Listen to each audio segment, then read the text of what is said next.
नमस्कार, ये आकाशवाणी चंडीगढ़ है। अब आप राधिका से प्रादेशिक समाचार सुनिए। पहले इस बुलेटिन के मुख्य समाचार।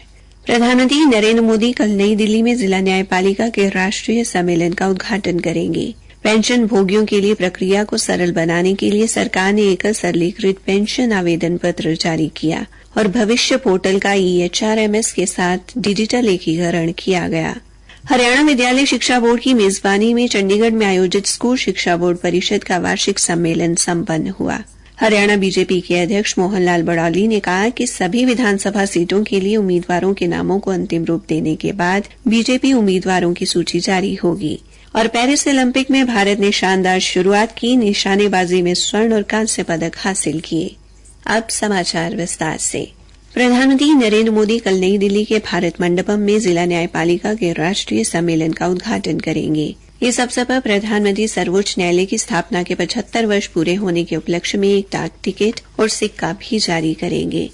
सर्वोच्च न्यायालय द्वारा आयोजित 2 दिवसीय सम्मेलन में बुनियादी ढांचे, समावेशी अदालत कक्ष, न्यायिक सुरक्षा और प्रशिक्षण सहित जिला न्यायपालिका के मुद्दों पर 5 सत्र आयोजित किए जाएंगे। इस अवसर पर मुख्य न्यायाधीश, केंद्रीय कानून एवं न्याय मंत्री तथा महान्यायवादी भी उपस्थित रहेंगे। पेंशन भोगियों के लिए प्रक्रिया को सरल बनाने के लिए सरकार ने आज एकल सरलीकृत पेंशन आवेदन पत्र जारी किया और भविष्य पोर्टल का मानव संसाधन प्रबंधन प्रणाली EHRMS के साथ डिजिटल एकीकरण किया। इन अनूठे उपायों की शुरुआत कार्मिक, लोक शिकायत एवं पेंशन राज्य मंत्री डॉ जितेंद्र सिंह ने नई दिल्ली में वीडियो कॉन्फ्रेंसिंग के माध्यम से की। इस अवसर पर डॉ जितेंद्र सिंह ने कहा कि सरकार जीवन सुगम बनाने के लिए प्रतिबद्ध है। उन्होंने कहा कि सरलीकृत पेंशन आवेदन पत्र और EHRMS के साथ भविष्य पोर्टल के डिजिटल एकीकरण से पेंशन भोगियों के लिए प्रक्रिया को सरल बनाने में मदद मिलेगी। कार्मिक एवं प्रशिक्षण विभाग के सचिव विवेक जोशी ने कहा कि 9 पेंशन फॉर्म को मिलाकर नया एकल फॉर्म बनाया गया है, जो पेंशन प्रक्रिया को सरल बनाएगा। पेंशन विभाग के सचिव V श्रीनिवास ने कहा कि EHRMS के साथ भविष्य के एकीकरण से पेंशन भोगियों द्वारा पेंशन आवेदन की वास्तविक समय पर ट्रैकिंग संभव हो सकेगी। उन्होंने कहा कि पेंशन भोगियों को SMS और ईमेल के जरिए स्थिति की जानकारी दी जाएगी। राष्ट्रीय अन्वेषण एजेंसी की एक टीम ने आज सुबह सोनीपत की वर्धमान सोसाइटी स्थित पंकज त्यागी नाम के वकील के घर पर छापेमारी की। NIA की टीम ने लगभग 5 घंटे तक पूछताछ के बाद पंकज त्यागी के घर से कुछ जरूरी दस्तावेज और फोन कब्जे में लिए और उसे हिरासत में ले लिया। उल्लेखनीय है कि राष्ट्रीय जांच एजेंसी प्रतिबंधित संगठन के नेताओं के खिलाफ एक नक्सल मामले में 4 राज्यों में छापेमारी कर रही है। NIA की जांच से पता चला है कि कई संगठन और छात्र विंग भारत सरकार के खिलाफ काम कर रहे हैं। इसी के तहत ये छापेमारी की गई। हालांकि पंकज त्यागी ने मीडिया को कहा कि उत्तर प्रदेश के लखनऊ में NIA ने कोई मामला दर्ज किया है, जिसकी पूछताछ के लिए टीम उनके घर पर पहुंची थी। उन्होंने कहा कि उस मामले से हमारा कोई लेना देना नहीं है। उन्होंने पूरे मामले में निष्पक्ष जांच की मांग की है। हरियाणा विद्यालय शिक्षा बोर्ड की मेजबानी में नई शिक्षा नीति 2020 के तहत योग्यता आधारित शिक्षण और मूल्यांकन विषय पर चंडीगढ़ में आयोजित स्कूल शिक्षा बोर्ड परिषद का 53वां 3 दिवसीय वार्षिक सम्मेलन आज संपन्न हो गया। सम्मेलन में देश के लगभग 40 शिक्षा बोर्ड तथा 3 अंतर्राष्ट्रीय शिक्षा बोर्ड व देश के प्रबुद्ध शिक्षाविदों ने हिस्सा लिया। कार्यक्रम के समापन पर सम्मेलन की मेजबानी कर रहे हरियाणा विद्यालय शिक्षा बोर्ड के अध्यक्ष डॉ VP यादव ने देश विदेश से आए सभी प्रबुद्ध शिक्षाविदों का सम्मेलन को सफल बनाने के लिए आभार व्यक्त किया। उन्होंने कहा कि देश विदेश के शिक्षाविदों की उपस्थिति और सक्रिय भागीदारी ने स्कूल शिक्षा बोर्ड परिषद को नई प्रेरणा और दृष्टिकोण दिया है। उन्होंने कहा कि भविष्य में भी सभी शिक्षाविद शिक्षा के स्तर को नई पीढ़ी तक ले जाने के लिए कृत संकल्प रहेंगे। स्कूल शिक्षा बोर्ड परिषद एवं नागालैंड बोर्ड की अध्यक्ष श्रीमती असीनो ने कहा कि सम्मेलन में जो ज्ञान, अनुभव व सुझाव दिए गए हैं वे शिक्षा क्षेत्र को नई दिशा देने में सहायक सिद्ध होंगे और इससे शिक्षा के क्षेत्र में सकारात्मक बदलाव आएंगे। सम्मेलन के अंतिम व तीसरे दिन केंद्रीय माध्यमिक शिक्षा बोर्ड के सचिव डॉ संयम भारद्वाज ने परीक्षाओं में नकल की समस्या और तेलंगाना बोर्ड की प्रतिनिधि श्रीमती जयाप्रदा बाई ने अपने राज्य में अपनाई जा रही परीक्षा पद्धति पर चर्चा की। प्रादेशिक समाचार आकाशवाणी चंडीगढ़ से प्रसारित किए जा रहे हैं।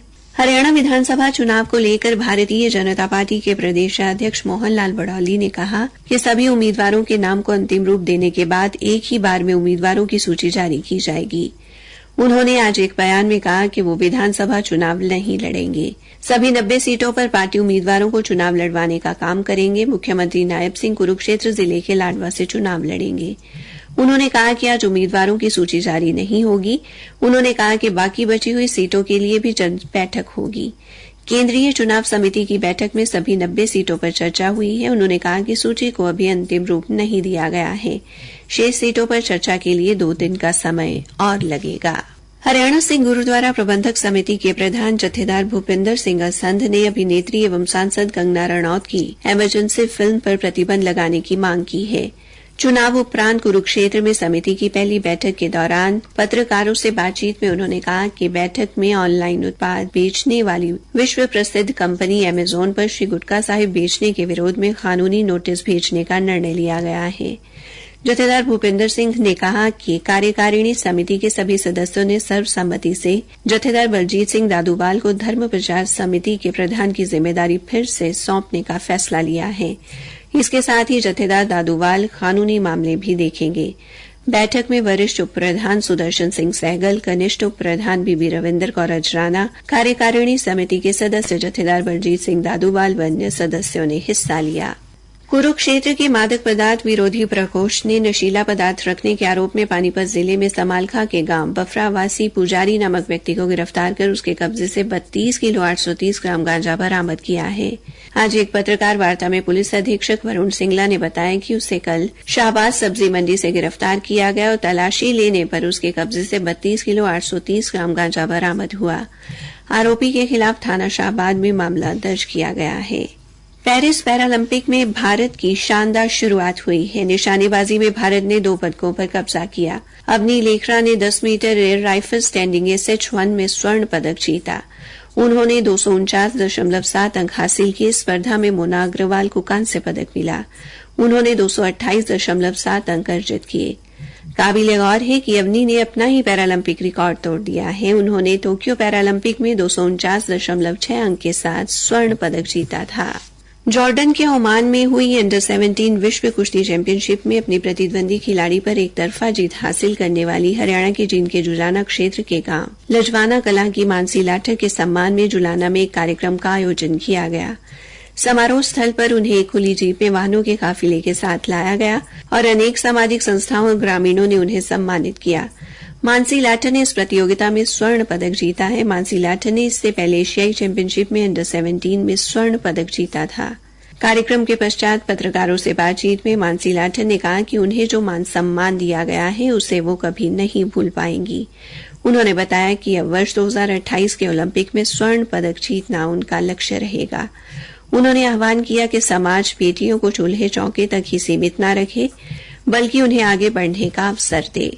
फरीदाबाद जिले में आचार संहिता के उल्लंघन की बढ़ती शिकायतों को लेकर जिला उपायुक्त विक्रम यादव ने कड़ी कार्रवाई करने का आदेश दिया है। आचार संहिता के उल्लंघन को लेकर मीडिया में आई खबरों के बाद जिला निर्वाचन अधिकारी एवं उपायुक्त विक्रम यादव ने शहरी और ग्रामीण क्षेत्रों के लिए अलग अलग टीमें बनाई हैं और उन्हें सख्त निर्देश दिए हैं कि वे हर हाल में आचार संहिता का पालन सुनिश्चित करें।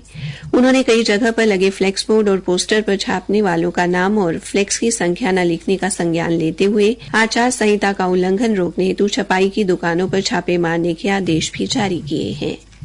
अंत में मुख्य समाचार एक बार फिर। प्रधानमंत्री नरेंद्र मोदी कल नई दिल्ली में जिला न्यायपालिका के राष्ट्रीय सम्मेलन का उद्घाटन करेंगे। पेंशन भोगियों के लिए प्रक्रिया को सरल बनाने के लिए सरकार ने एक सरलीकृत पेंशन आवेदन पत्र जारी किया और भविष्य पोर्टल का EHRMS के साथ डिजिटल एकीकरण किया गया। इसी के साथ ये समाचार बुलेटिन समाप्त हुआ।